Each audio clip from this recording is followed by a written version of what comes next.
The hypothetical question was, what does a poor Scrum team look like?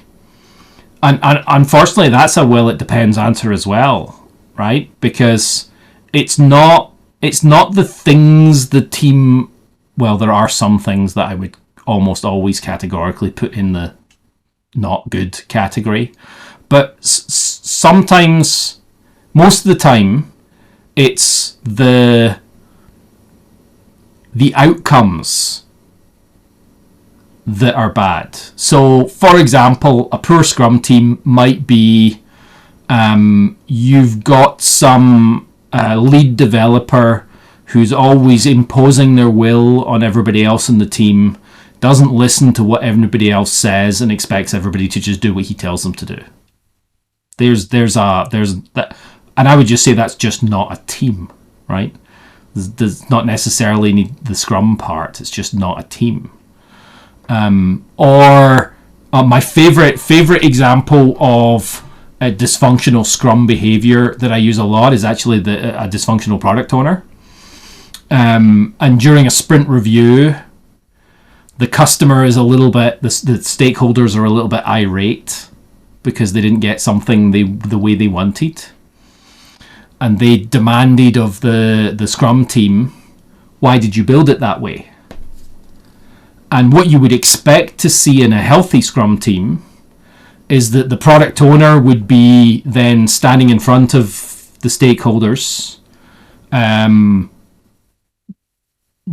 defending or apologizing for whatever the problem was, and asking, how would you like it to be different? What could we do differently in order to be able to support what you needed, right? Or we're not going to do it that way because that's not the direction of the product. But it's the product owner's responsibility to make that stand. But that's not what happened in the case that I'm thinking of. The product owner turned to the development team and said, yeah, why did you build it that way? Basically totally passing the buck to the development team and saying, it's your fault that you didn't understand what the customer said and I translated for you, and you didn't build it the way I said. That's just what the hell, right? That's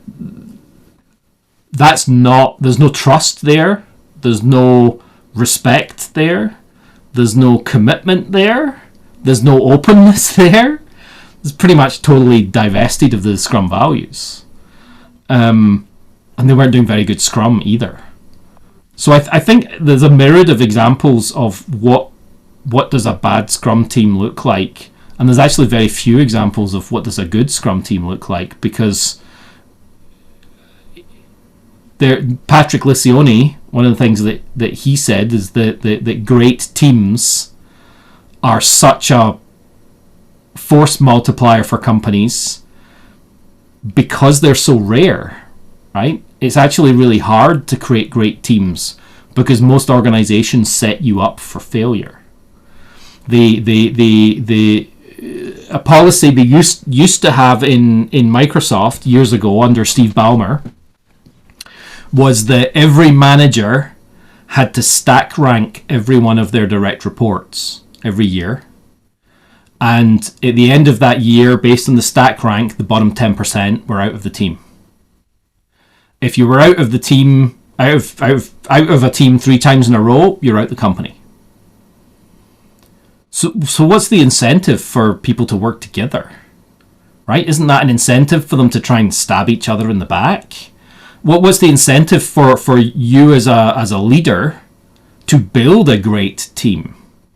Well, I can't build a great team because I'm going to lose 10% every year. So I need mostly a great team and some cannon fodder that are going to get lost, right? And how does that make the cannon fodder feel, or the rest of the people in the team feel?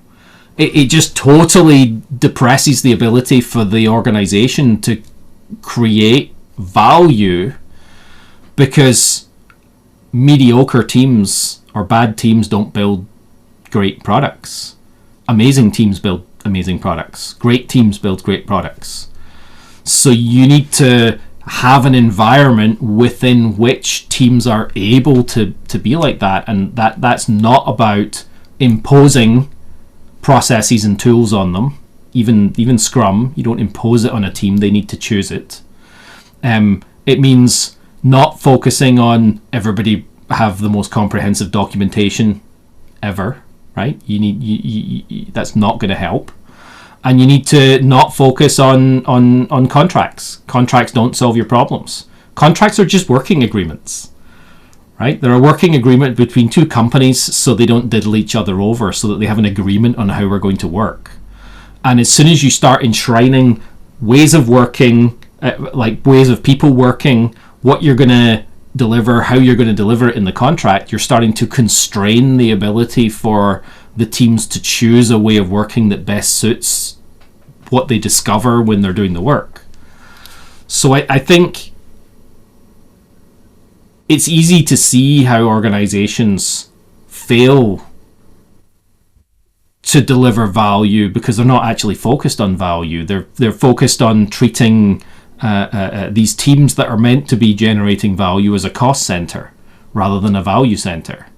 And that's what results in poor quality teams, in unhappy people and shitty products.